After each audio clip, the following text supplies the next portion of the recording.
Welcome to the Haifa International Film Festival TV Talks. Today we are honored and pleased to host the creative team behind the enlightening documentary Street Gang, How We Got to Sesame Street, who are all connected each in its own way to the legendary children's program Sesame Street, which changed the world of the children TV programming and perhaps TV education, and I dare say made a change in people's life today. Joining us will be Benjamin Lehman, executive producer of Sesame Street Today, Alona Abbott, founder and co-CEO of Hop Channel, which broadcasts the Israeli version of Sesame Street, Rexov, Sumsum, and the director of this amazing documentary, Marilyn Agrello, and the producers who made it happen, Trevor Crafts and Ellen Scherer Crafts.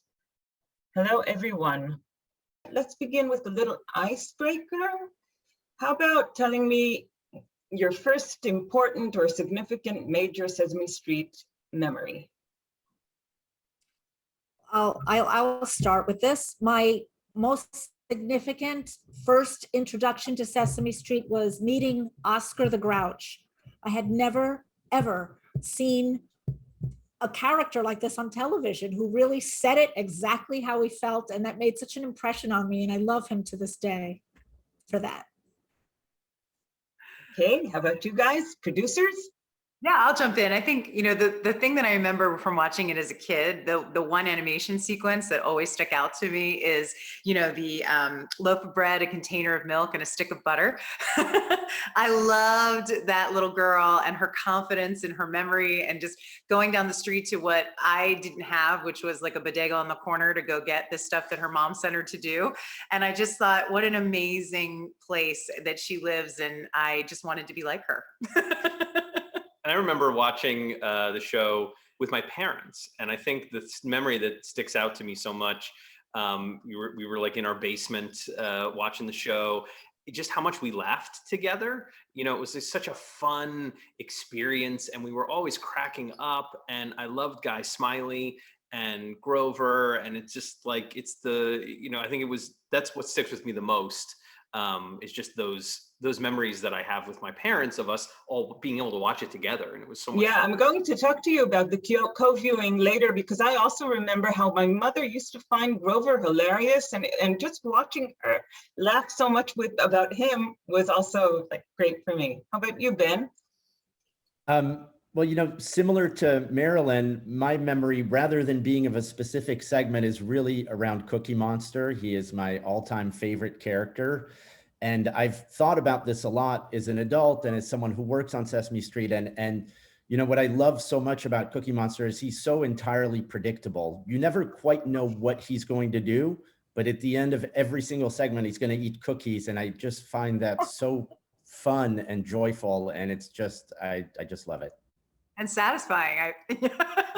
Yes, incredibly so. See, you all said, I loved Oscar, I loved him. Of them all. And my Sesame Street memory was that I was on the set because my father used to work there, and a man with a beard came to me. I was about 8 years old, and he said, "Would you like to be one of the Sesame Street children?" And I said, "No." And there went my Hollywood, you know, career. I'm sure that was in the stars, right? So let's start with you, Marilyn. How did you get to Sesame Street? And how did you get to the documentary about it? And by that, I mean, you know, how did you decide on making it? This is a fantastic story, and I really love when people ask me this question. I actually did a job for Sesame Street. It was my first thing that I directed for the actual show, the present day show. And it was a music video, and it was with Ernie. And I was so proud and so happy to have worked with the Muppets and to work with Ernie. And I posted a picture of Ernie and I on Facebook. And Trevor, who I have known for 20 years or more, had optioned the book Street Gang, and he was looking for a director for the documentary. And he's looking through Facebook and sees me and Ernie, and that just sparked this idea to get in touch with me about being the director for this film. And it's such a fantastic story. We just love being asked that question. So, so I guess, Trevor, it was you that read the book first and realized that, okay, so can you tell us about the book, first of all, that the documentary is based on that book? Yeah, I mean, we were looking for a project as we were expanding out into doing documentaries, and Ellen and I had been trying to find something that was joyful and fun and something that really sort of spoke to us. And through a friend of mine, we were looking at, you know, Muppets and all sorts of stuff, and Street Gang was one of the books that we had been looking at, and I just thought it was so amazing how much I didn't know. And I think that was really what struck me so much. I mean, I'm like a super fan. Like Grover and I have the same birthday. You know, I mean, this is the truth. So, I mean, you know, this is exactly what it's supposed to be. Getting closer than that, right? Exactly. So I knew everything about Sesame Street, except I didn't know anything.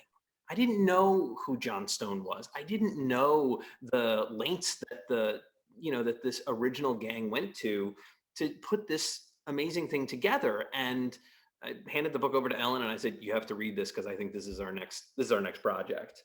Yeah, and I agreed. I read it, and it was, I had the same thoughts that Trevor did. This surprise, this understanding something new about something that I thought I knew so well.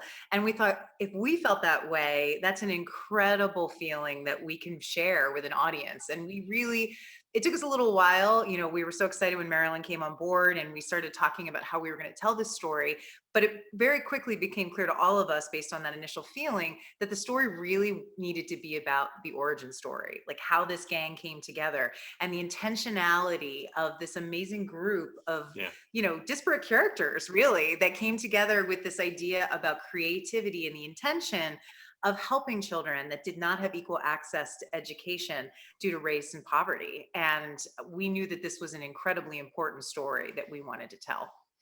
And I was shocked, maybe not shocked, but surprised by how revolutionary the children's show really was. You know, that I felt it in my heart. I mean, I do think that sometimes some of the education I had was through this show, but I really didn't know how revolutionary it was. Absolutely.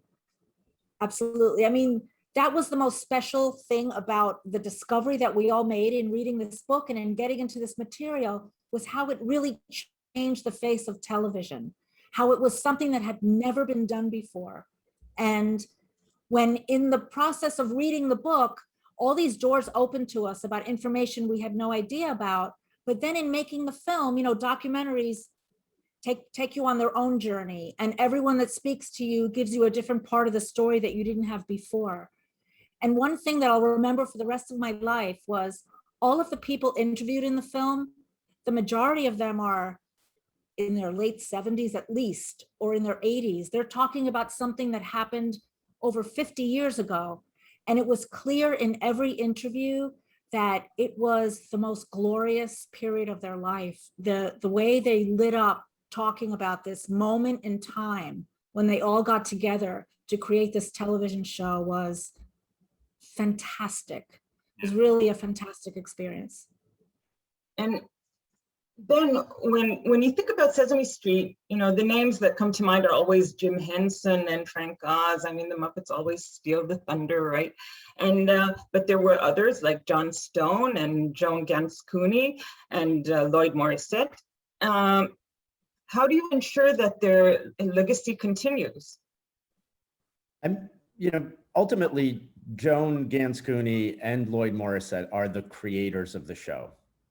There's absolutely, in my mind and you know, in everything I know, Joan was really the person who had the fundamental idea. Can we use television to educate children, which is the revolutionary idea that all of Sesame Street and Sesame Workshop is based on.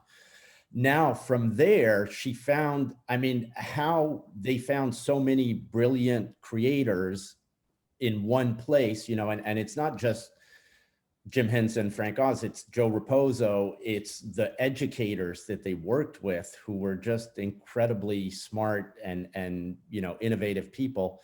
So, you know, we've just gone through the 50th anniversary of Sesame Street in the US. We're currently you know, in post-production on our 52nd season, which is just mind-blowing in and of itself. But Joan is very much still a touchstone for the show. You know, when she first launched those, you know, they did a lot of seminars, which the film shows beautifully, to really get at the original idea and how will we do this. But that idea of experimentation is still at the heart of how we make Sesame Street today. You know, Yeah, Joan had a wonderful quote that I'm paraphrasing that I always thought was really at the core of what Ben's saying. You know, she said, you know, individually, we, meaning Jim and John and Joe and everybody, the gang, we were great, but together we were a genius. You know, a genius, like all of these things coming together. And that, I think, is what, you know, we tried to show, and exactly what Ben said is there's so much that's wrapped up in her vision of how this was all going to lay out. And another funny quote from Joan, she knew that there was going to be 2 seasons because they had enough money for 2 seasons, but that was it. Well, at least later, in one aspect she was wrong, right? Luckily. And I think also, I wrote down so many quotes when I was watching this documentary, and also I liked the one that what they wanted was they were asking children what they like to watch, and then thinking what would be good for them to watch, and hook the two. And I thought to myself, wow, I mean, who asked kids what they wanted to watch?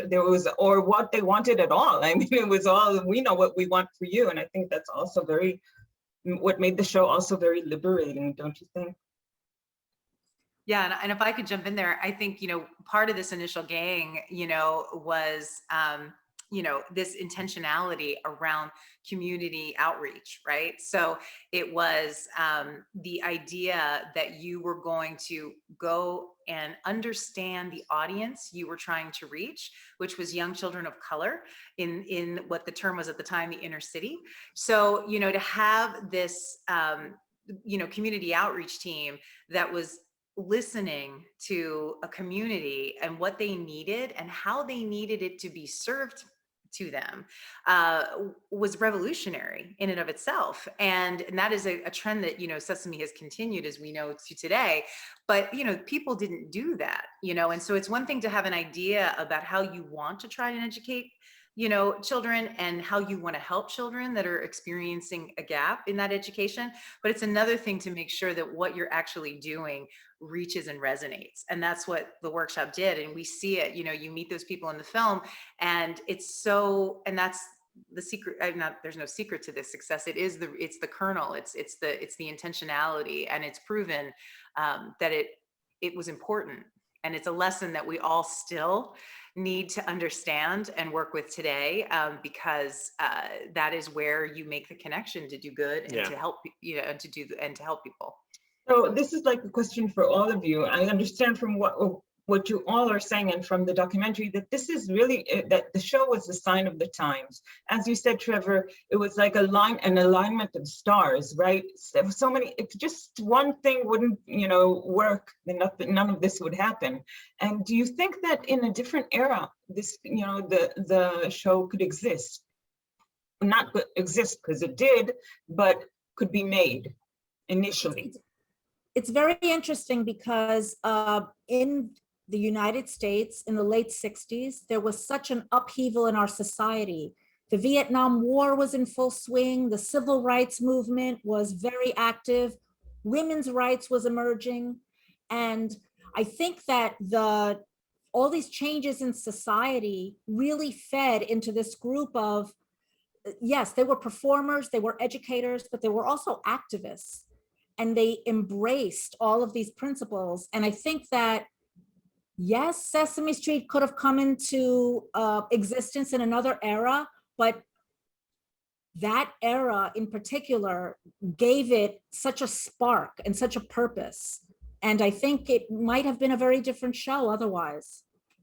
And the other thing I want to say, and the other thing I want to add to that is there was also limited viewing opportunities, right? So right, you had this, and then you had Mr. Rogers, and then you had the electric company. You only had channels on your TV, and that, you know, and you also, one of the other things that Sesame did in the very beginning was they knew that not everyone could access this, you know, they sent out pamphlets on how to arrange your rabbit ears on your television so that you could get the signal for the show. And, you know, there were so many stories we wanted to add in this film. One of the ones that I wish we could have talked about was just really how Sesame Street built PBS as a station, you know, because this content, station, you know, was something that Joan and the team was putting out there that was all of a sudden programming, right? Each of these PBS outlets across the United States at the time was doing their own thing, but this became a unifying platform of programming, and it really was a spawn for PBS to create themselves as a network nationally in the United States. And I think if you just think about if you did one amazing thing, like you just stuck together education and entertainment, like that's one thing, you'd have a great show and it would be awesome. But the amount of amazing things that Joan and everybody else put together, it was not just one amazing thing. It was like this totally radical new thought and that totally radical new thought. Advertising with a budget that had never been done before, putting it on UHF, a brand new technology at the time.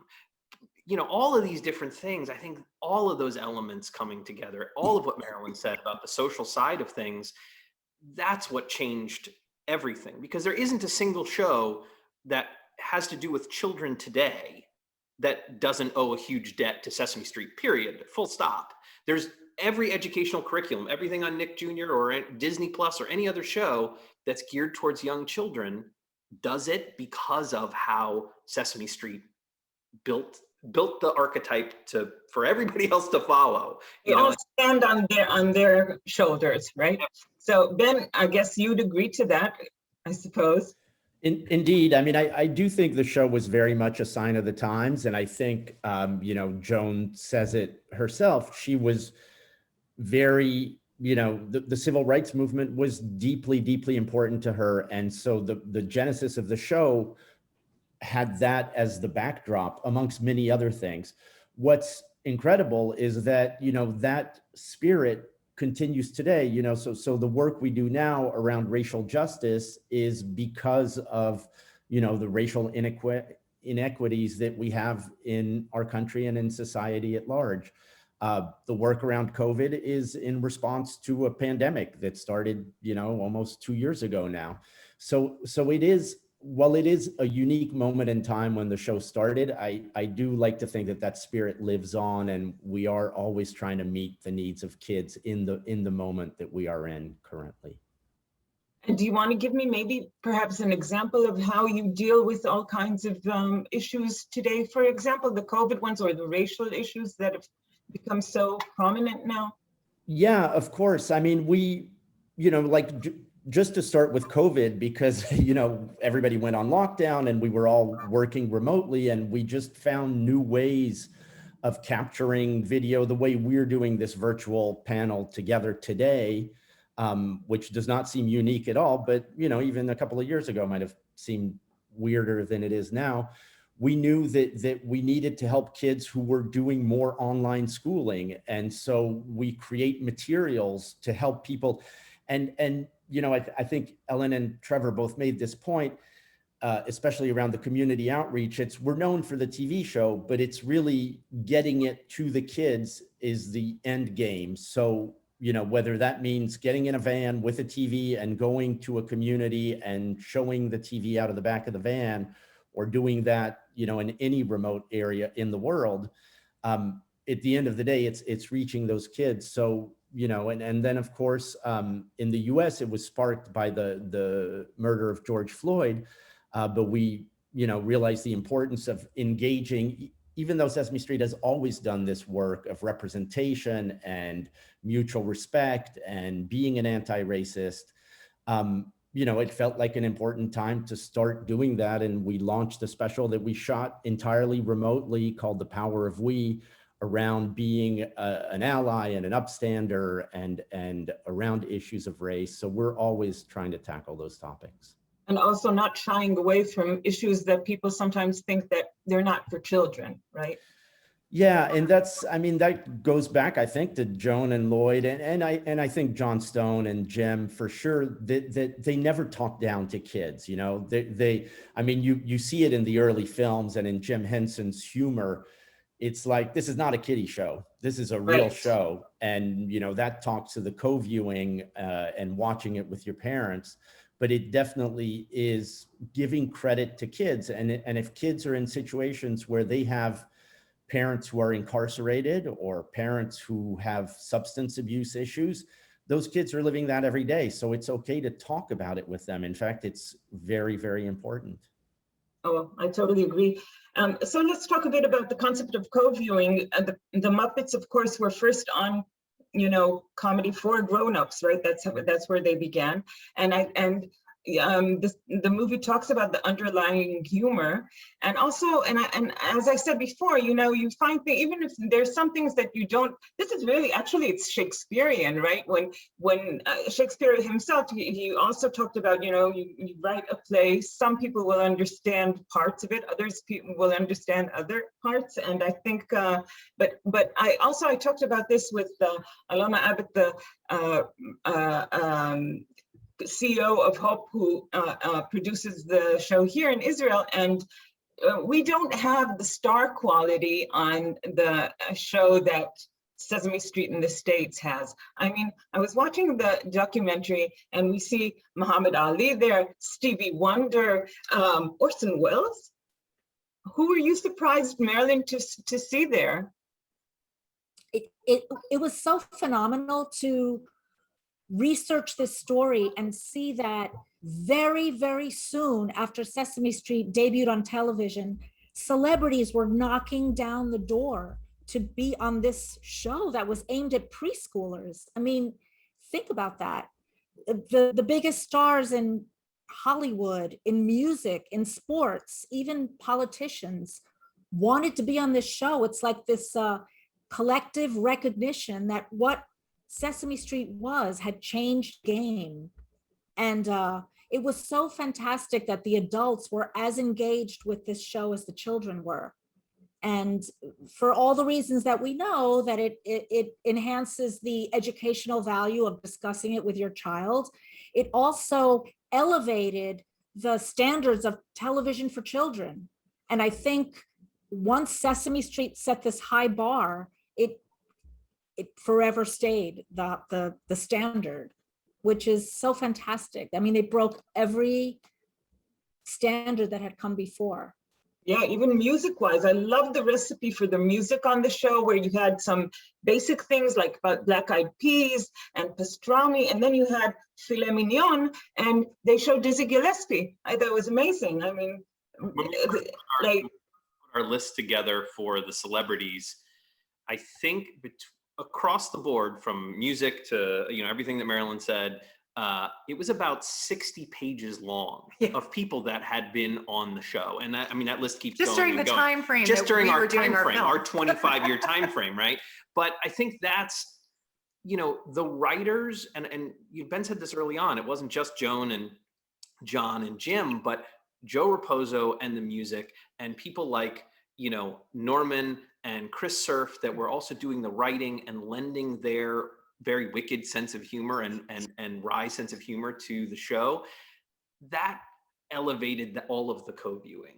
You know, some of the funniest skits that there are in television are between Kermit and Grover or Bert and Ernie, or, you know, they're just hilarious because they were, you know, as Frank Oz once said, you know, performing for short people, not kids, you know, and that's, but, you know, and on the music side, just having the level of understanding that you didn't just want to do a simple kiddie show music, but to essentially rewrite the Great American Songbook for kids.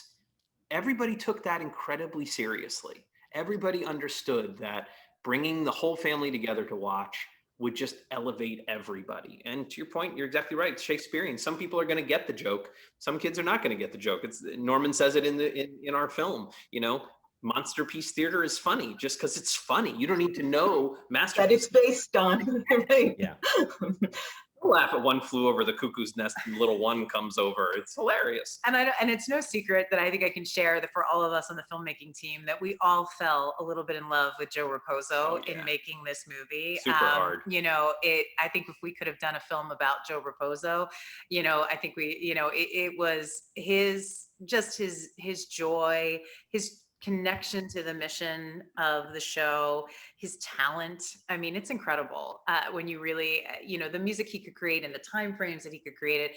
And, we're so honored that Nick Raposo, his son, agreed to work with us on this film and be interviewed. And, and it's because it was obviously Joe passed, many years ago. And so it was just critically important to talk about his contributions and to hear it from his family and what that meant for them growing up essentially on the set and with his father working and putting the show up every week, which was insane. It was how many episodes?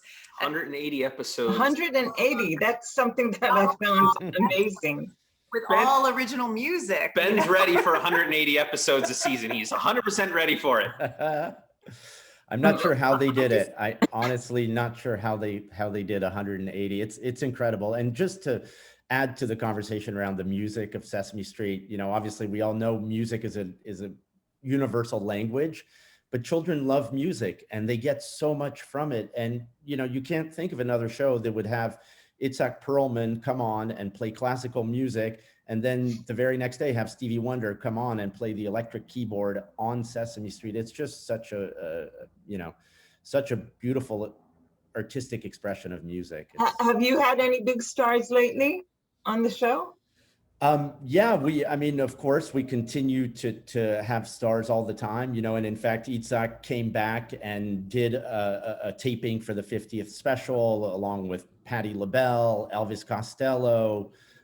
We're always going out to current artists that parents of today are interested in, like Casey Musgraves or Keke Palmer. So yeah, we continue in that tradition because it does help with the co-viewing, and it also, Sesame Street has grown to be more than just a children's show. It is kind of a cultural touchstone in the US. And so a lot of artists want to be on Sesame Street because it feels like part of a cultural achievement in their own, careers.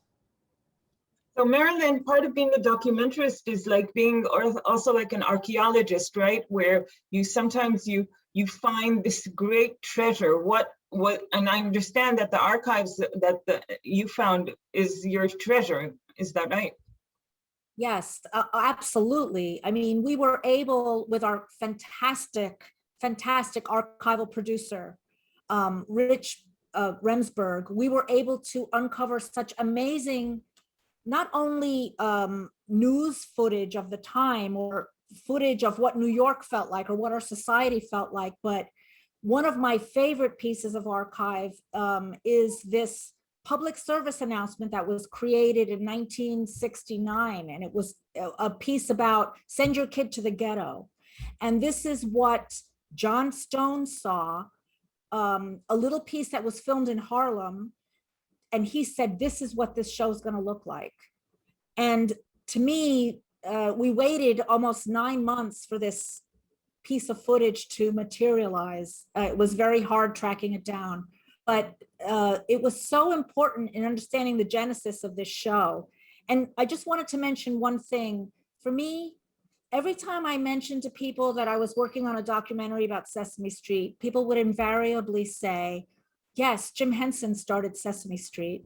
And because they know the Muppets and they know Jim, but for me, to make John Stone sort of the soul of this film was so important because he is behind so many of the incredible innovations of this show and the emotional impact of so much of it in the early days, and no one knows who he is. And I'm so gratified that this film really highlighted his contribution to our culture. And Definitely. It was fantastic. Yes. Definitely. I never heard of him, and now I understand. And also Joan Cooney. I also now realize her role. And I love Joan's, Ellen, I guess this is for you because you talked beforehand about the women's right. I love Joan's anecdote about how someone said that the show wouldn't be taken seriously if a woman was in charge. But what, you know, what can you do? It was all in her head. And she's, again, I just thought she was such a role model. And I was wondering what also struck you as surprising and interesting about her. Maybe both of you, Marilyn, all of you. This is a question for you all.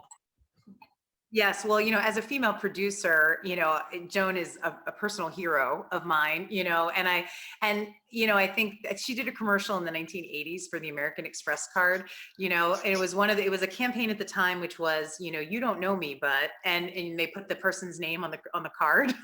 That was one of the ones where, can we put this in this film somewhere? But, you know, she really was, you know, with Lloyd Morissette, and she will be the first one to say we need to credit Lloyd as the father of Sesame Street because Lloyd was huge in his role. But, you know, a female television executive, that's a term you didn't hear in the late 1960s, right? And, you know, to be blazing your way in, you know, she was sitting in that comment that she made about they didn't think a woman could do it. I mean, she's literally sitting in the boardroom at the Ford Foundation, and another woman is on the board and saying this, you know? So, I mean, she was fighting, you know, misogyny on multiple fronts, you know, but the confidence in the fact that she had the ideas and they couldn't do it without her. I mean, that is such a, you know, an important story to tell for all young women, that, you know, you have to believe, because we're all going to get barriers that are going to get thrown in our way based on, you know, gender, race, you know, all of these things. But, you know, we all have to acknowledge that as a society, because an individual can't accomplish those by themselves. We know that.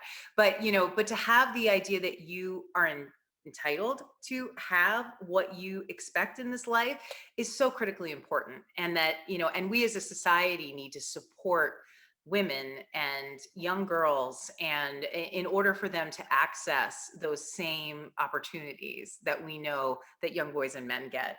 And so, you know, again, she's a personal hero of mine. And, you know, this 52 years later, you know, she's, you know, I think one of the highlights for me of this film was actually getting to be there when, you know, we interviewed her, and just to see that she's everything that I hope. Well, she's so regal, you know, she sits there, and it's amazing. So Trevor, I understand you had 16 hours of footage, right? That's right. And I assume there were a lot of tough decisions to make. And so was that part of the reason you decided to just, you know, focus on the first 2 decades of the show? No, I mean, I think, you know, the fun part about the little gang that we put together, you know, for all of us and the filmmaking team, Marilyn and Ellen and I, and Lisa Diamond, our producer, Rich, and Ben, our editor, you know, really it's hard always when you're telling a story of something that is continuing and thriving, you know, so there has to be a moment where you decide on where you need the story to end. And it was not one that we batted that around for, I don't know, 2 or 3 years, something like that, Marilyn, I think. Okay, reasonable. It was definitely more than a minute. But, you know, the footage itself was shot by an art director during the early 80s named Victor DiNapoli. And he was a Sesame employee and shot all this amazing footage on 16 millimeter. The workshop was incredibly gracious to allow us access to it. And we just dug in super hard. And I think you had mentioned to Marilyn before, it is the treasure of the film. It was awesome. We credited Victor as an additional cinematographer on the film, because he has a huge credit in this movie because of the volume of his footage that is in it. But there were a lot of hard choices to make. There was a lot of things that we needed to cut. And that's always the hard part, is trying to find the best story to tell within the time that you have. I always love to ask what was left on the editing floor. Oh, so many things. We could do a 5-hour panel on this topic.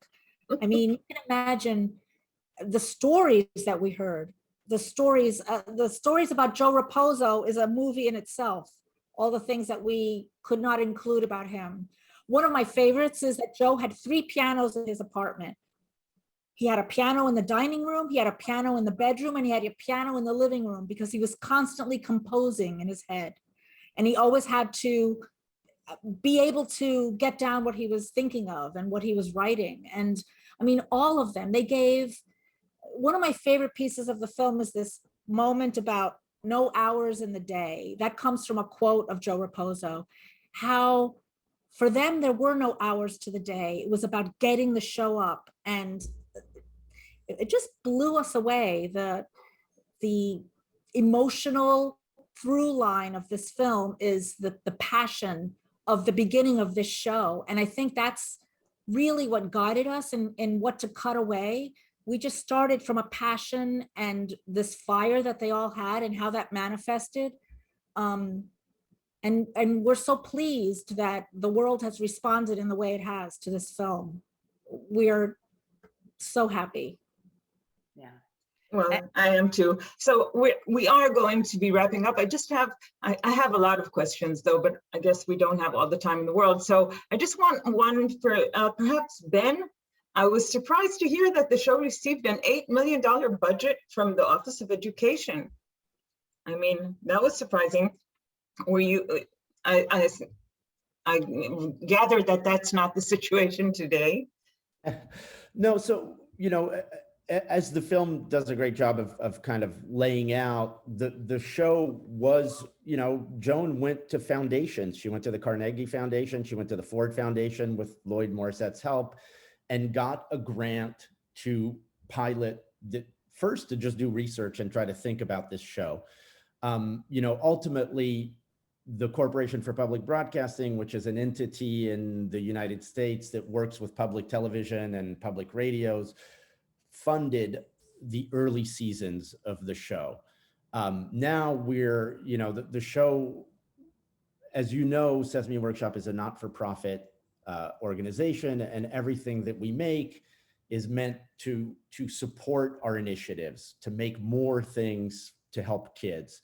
So, you know, as far as, I hope that answers your question, but it's you know, we are now on multiple, we're on so many different places. Obviously, we're on HBO, we're on HBO Max, we're PBS, which is the you know, public television in the US, is an incredibly important partner for us.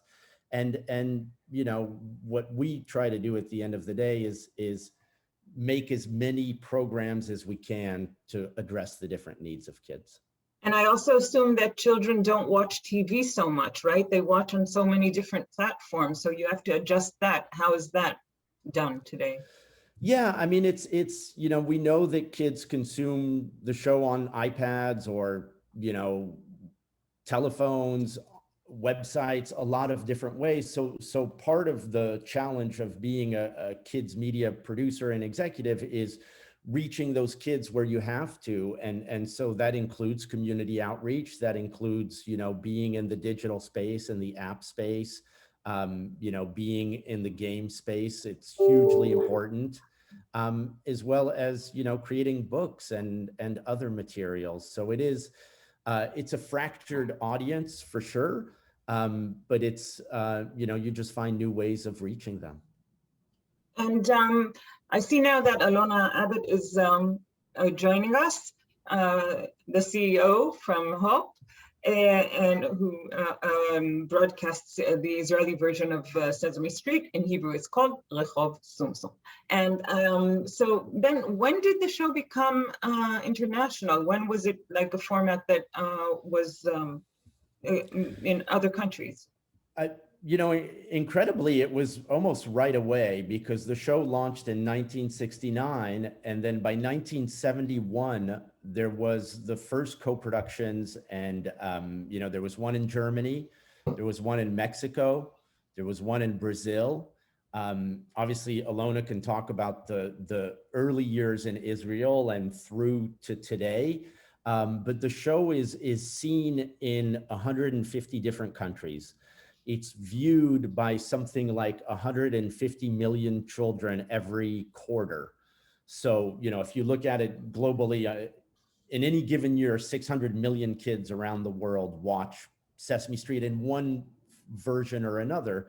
And the versions that are, the local versions in different countries, they're designed like Sesame Street originally was, to reach kids in those places. So, if girls' education is important in Egypt, then that's the educational focus of that show. The way it's designed for each individual place. Thank you very, very much, Marilyn Agrello, for your beautiful documentary and for talking to us. Yes, I have to go as well, but I wanted to thank Haifa Film Festival for having us, and thank you so much for this discussion. It's always such a pleasure to talk about this film. Thank you. We appreciate it. Thank you so much, Ruta, for the opportunity, and to Haifa Film Festival for showing Street Gang how we got to Sesame Street. It's always a pleasure. Yes. So thank you to the producers, Ellen Scherer Crafts and Trevor Crafts, for your insights and your interesting conversation. Thank you so much. And thank you for in this time of COVID for continuing to highlight independent film and get the films out however you can. We so appreciate the audiences for watching and for being part of the festival. Thank you, Haifa. We really are so proud to be part of your festival. Thank you. Joining us here is Alona Abbott, founder and co-CEO of Hope Channel in Israel, who broadcast the Israeli version of Sesame Street, Rexov, Sumsum. Hello, Alona. And so we were talking about the movie and about how groundbreaking it was. And right now, Ben was telling us that it's shown in 150 million to 150 countries, and how many million children a day? Well, it's a 3-month window. 150 million children see the show around the world. In the United States, we estimate the monthly audience at over 10 million children. Well, a bit less here. Am I right, Alona? We've been broadcasting in Rexov Sumsum from the very early years that Hop launched. Our partnership with the workshop was really the first year that we were in existence. And so by now, the last 20 years, we've produced more than 10 different series and different thematic compilations of Rexov Sumsum. Each time choosing a specific theme that we felt was the most relevant to the needs of the children as we understood them at the time. Would you like to elaborate a bit about the themes that you found so crucial? Sure. We started in 2003. The first production we were involved with was a co-production with Palestinians, Jordanians, of course, the workshop and us. So it was a 4-sided co-production, which was quite a challenge. And living in the Middle East is super challenging because when you start a co-production, you're not quite sure what kind of surprises will be happening in the external world, which in our case had a lot of effect on our work. So that was the first one, and on that one it was a bit of a different theme format because it wasn't a street, because we wanted to be able to share the content among the partners. So the decision was that each partner would create content that we felt was appropriate for your own children, but that we felt that the partners could be using as well. So it was a lot of coordination, but it worked. And we had the honor of broadcasting content that was produced by Palestinians and Jordanians and incorporating it into the Israeli show and vice versa. I wondered, was there a cultural gap that you had to explain to the Sesame workshop? And on the other hand, Ben, maybe there was something that you on your side couldn't understand exactly why it was important for the Israeli show, or maybe you have other examples from other formats in other countries where there was like this misunderstanding. I can give two examples. It's always surprising when the cultural gap happens because it's never when you expect it, and only after that you said, "Oh, I didn't know you meant that. I didn't know that was your custom. Or I didn't know that was what was considered right." I'll give two maybe small examples, but maybe they're indicative. One of them was when we were doing Shalom Sumsum, which was a different, totally different emphasis. Then it was a production in English meant for the Jewish audience in America, and we did a parallel in Hebrew, Shabbat Shalom Lirachov Sumsum, which dealt with heritage and self-identity. And we were doing a little piece of animation based on the legend of Solomon, King Solomon and the bee, which is a very famous legend. And in Hebrew, bee is dvorah, which makes it very clear that it's feminine.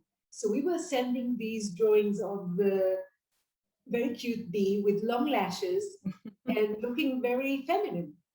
And we got kind of very careful questions about, is there any specific reason we decided that this is her look, until we understood that it was a gender question, like why did we decide that the bee is feminine? And it was just a presumption, because in Hebrew it's clear that it's right, a queen bee also, you know. Yeah. Who is the most beloved character in the Israeli version?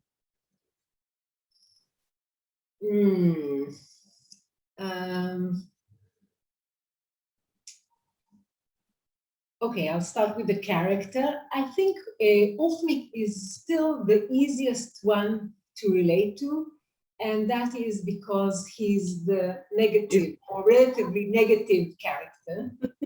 So Moshe Ufnik is the Israeli version of Oscar, the Grouch. Yeah, he's Oscar's cousin. We call him Oscar's cousin. Distant cousin. So I think Moshe Ufnik, because he's also remembered by the parents, so he's like a bridging character. But Ufnik has more of a limited, I would say, variety of areas of interest and emotional ability. So I think different characters had different audiences. I think Sivan was extremely important for about 10% of children that have different disabilities, and I think she's a good character for them to identify and be their champion, and see how she's part of the SESAME gang in Rexov Sumsum. And Elmon, which is not Israeli born, he made a temporary aliyah some years ago, but since he joined us, he's been doing very, very well. He and Abigail, who is Israeli, are very close in their age. So I would say they are the younger ones in our group. So thank you very much, Alona, for joining us, and Benjamin Lehman, thank you, executive producer of Sesame Street Today. Thank you very, very much for talking to us. Thank you very much. Have a good festival. God willing. Yes, thank you so much to Haifa Festival for inviting us. It's been great. Thank you so much.